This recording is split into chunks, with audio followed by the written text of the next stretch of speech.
मुकाबले भारत पर कम टैरिफ है, क्योंकि चीन की अगर हम बात करें या इंडोनेशिया की बात करें, वियतनाम की बात करें, तो उन पर टैरिफ जाता है, जिससे भारत में कहीं ना कहीं कई सारे जो सेक्टर्स हैं उनको सीधे तौर पर फायदा आगे आने वाले समय में पहुंचता हुआ नजर आएगा। शिशिर जी। देखिए, पिछले अगर जून से लेकर के अब तक देखें, जून में हमने ब्रिटेन के साथ समझौता किया। उसके हम्म। बाद हमारा ओमान के साथ हुआ, फिर न्यूजीलैंड के साथ हुआ, ईयू के साथ हुआ और अब अमेरिका के साथ। यानी कि ये 5 व्यापारिक समझौते हैं। जी। और इस समझौते के केंद्र बिंदु में जिन आपने क्षेत्रों की बात की, उसमें से मेरे लिए 3 क्षेत्र सबसे ज्यादा महत्वपूर्ण है। सबसे ज्यादा उसमें महत्वपूर्ण है वो है आपका टेक्सटाइल सेक्टर। जी। टेक्सटाइल सेक्टर इसलिए महत्वपूर्ण है क्योंकि वस्त्र कपड़े के मामले में हम काफी ज्यादा, जिसको कहते हैं ना, हम लोगों को रोजगार देते हैं। जी बिल्कुल। दूसरा जो क्षेत्र हमारे लिए महत्वपूर्ण है वो हमारे लिए जेम्स एंड ज्वेलरी है, रत्नाभूषण का है। हम्म। वहां पर भी जो है वो काफी लोगों को रोजगार मिलता है।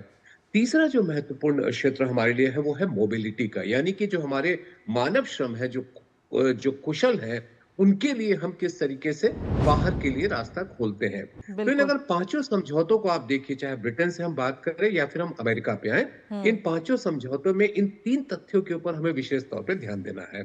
और जो एक बात जो बहुत ही महत्वपूर्ण यहाँ पर है कि कृषि क्षेत्र को हम कैसे बचाते हैं। जी। हालांकि न्यूजीलैंड के समझौते में कुछ मामलों में थोड़ा सा जो है वो कृषि क्षेत्र को लेकर के चर्चा होने लगी कि इनडायरेक्ट वे में आप उनको अप्रत्यक्ष तौर पे आप उनके लिए डेयरी में कुछ रास्ता खोल रहे हैं।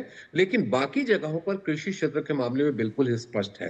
तो हमारी नीति बिल्कुल साफ है कि हम उन क्षेत्रों के लिए बाजार और बेहतर करें जहां जी पर मानव श्रम के लिए ज्यादा इस्तेमाल करने की गुंजाइश बने। और दूसरी ओर हमारे जो अपने जिसको कहते हैं ना कि हमारी जो सबसे बड़ी नीति है कि हम अपने कृषि क्षेत्र को किस तरीके से एक तरीके से संरक्षित करके रख सके। तो इन सभी व्यापारिक समझौतों हम्म। में इस बात का खास तौर पर जिक्र है।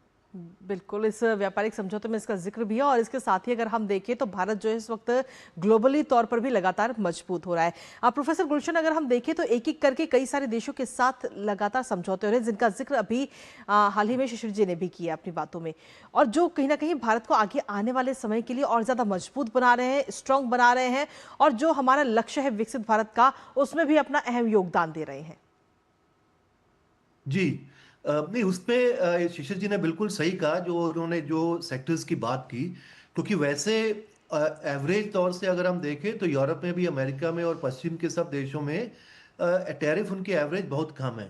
जी। लेकिन ये खास तौर से जो सेक्टर्स हैं, टेक्सटाइल्स हैं या दूसरे हैं, इसके ऊपर ऑलरेडी काफ़ी, फिर भी 10-15% टैरिफ हमको, हमारे उद्योगों को, हमारे निर्यात को वहाँ पे झेलना पड़ता है। तो उसमें निश्चित तौर से ये कुछ सेक्टर्स जरूर हैं जिनका उन्होंने जिक्र किया, जिसमें सीधा फायदा तुरंत उनको वहां पे होगा। और बाकी सारे जितने एग्रीमेंट्स अभी हमने ट्रेड एग्रीमेंट्स किए हैं, इन दोनों के अलावा जो पहले शिशिर जी ने बताया, वो ये भी दर्शाता है, क्योंकि हम देखें कि 2012-13 के बाद से लेके 2020-22 तक हमने कोई बहुत बड़ा कोई समझौता नहीं किया था। उसका कारण था क्योंकि मुझे लगता था कि, एक तो ये लगता था कि जो हमारे पहले समझौते थे हमको उससे पूरा कोई फायदा शायद उतना नहीं हो पाया जितनी हमको उससे उम्मीद थी। हम्म। तो एक नए तरीके के एग्रीमेंट्स हमने नेगोशिएट करने शुरू किए। दूसरे, हमारे जो एक्सपोर्ट्स हैं वो दो पिछले 3-4 साल से एक्सपोर्ट्स हमारे पहले से काफी बड़े हैं। जो थोड़ा स्टेग्नेशन था पहले, क्योंकि बीच में कोविड भी आ गया था, जी। दूसरे दिक्कतें भी आ गई थी। तो पिछले जो 22-23 के बाद से जितने हमने ट्रेड एग्रीमेंट किए हैं, उससे पूरा एक भारत की अर्थव्यवस्था के अंदर हमारे पॉलिसी मेकर्स को, मुझे लगता है, एक कॉन्फिडेंस है। इसीलिए हम बात कर रहे हैं कि हम ऑटोमोबाइल सेक्टर को भी धीरे से खोल सकते हैं, हम दूसरे सेक्टर्स में भी, कम्युनिकेशन में भी खोल सकते हैं। और ये उस टाइम हो रहा है जबकि सबसे बड़ी चीज इसमें देखने वाली ये भी है, क्योंकि भारत उस समय ये सारे ट्रेड एग्रीमेंट कर रहा है जब पूरा अभी जैसे हम देख रहे हैं कि पूरा WTO का जो वर्ल्ड ट्रेडिंग सिस्टम है, जी वो पूरा एक तरीके से चरमरा गया है। बिल्कुल। और चारों तरफ प्रोटेक्शनिज्म की बात हो रही है। तो उस तरह का जो माहौल है अफरा तफरी हम्म। का, जिसमें हर अर्थव्यवस्था को बचाने में लोग लगे हैं, पहले हम्म। से बंद करने में लगे हैं, उसमें ये भारत की, क्योंकि सबसे तेजी से उभरती हुई जी अर्थव्यवस्था बिल्कुल। है, तो एक कॉन्फिडेंस है। और हम चाहते हैं कि जो जो ग्लोबलाइजेशन से जिससे हमको कुछ पहले फायदा हुआ, हम्म। उसको बंद होने की बजाय हम उसको एक रूल बेस्ड सिस्टम के थ्रू, और भारत उसका एक बहुत अच्छा साझेदार हो सकता है। और जो भी साझेदार उसके अंदर भारत में जुड़ना चाहता है, जैसे हमने यूके के साथ किया, और पूरा यूरोप एक तरीके से हमने कवर किया है, यूके से भी किया, एफ्टा कंट्रीज के साथ है। क्योंकि पहले हमारे जो एग्रीमेंट्स थे वो काफी डेवलपिंग कंट्रीज के साथ एशिया में थे। तो ये अब एक नया एक सोच है, क्योंकि हमने जो है अब ऑस्ट्रेलिया, न्यूजीलैंड और यूरोप में और यूएस के साथ, जी। तो ये ओवरऑल मुझे लगता है कि हमारी इंडस्ट्री का भी और गवर्नमेंट का भी एक कॉन्फिडेंस है भारत की अर्थव्यवस्था में कि हमको अब फायदा तभी होगा अगर हम बाकी देशों के साथ भी जुड़े और वहाँ की तकनीक को, वहाँ के निवेश को यहाँ पे लाएं और उनके जी, लिए उनकी थोड़ी मार्केट खोलें, तभी हमारे लिए वो अपनी मार्केट खोलेंगे। बिल्कुल, हम एक दूसरे का और वैसे भी भारत की अगर हम जब हम बात करते हैं तो वसुधैव कुटुंबकम की बात लगातार भारत करता है और अपने साथ साथ बाकी देशों का भी फायदे की बात भारत करता है। और अभी हाल ही में अगर हम देखें तो प्रधानमंत्री नरेंद्र मोदी ने एआई स्टार्टअप्स के साथ एक बैठक भी की थी। तो ऐसे में शिशिर जी, और जब ये बैठक हुई थी जिसमें प्रधानमंत्री नरेंद्र मोदी ने मेड इन इंडिया और मेड फॉर द वर्ल्ड की भावना उन्होंने जताई थी कि हम अपने देश में तो चीजें बनाएं ही लेकिन उनका निर्यात भी करें।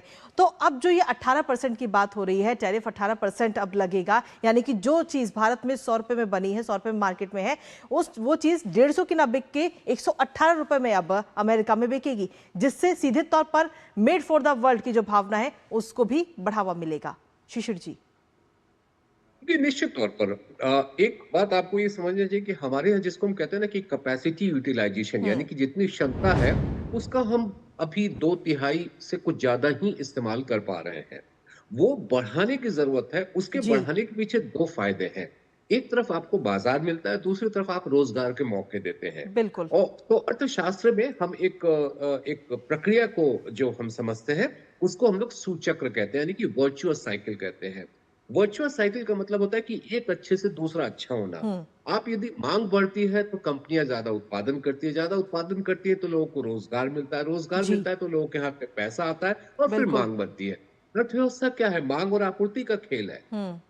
इस मांग और आपूर्ति के बीच में हम कैसे अपनी स्थिति बेहतर बना सकते हैं, बाजार में कितनी पैठ और गहरी कर सकते हैं, घरेलू मांग के साथ साथ वैश्विक मांग को कैसे पूरा कर सकते हैं और हमारी अपनी क्षमता का कितना ज्यादा इस्तेमाल कर सकते हैं। इन सभी सौदों में, इन सभी समझौतों में और प्रधानमंत्री जी के जो बयान है जी, उनका अगर आप सार समझे तो वो यही है कि मांग और आपूर्ति के बीच संतुलन और बेहतर किया जाए।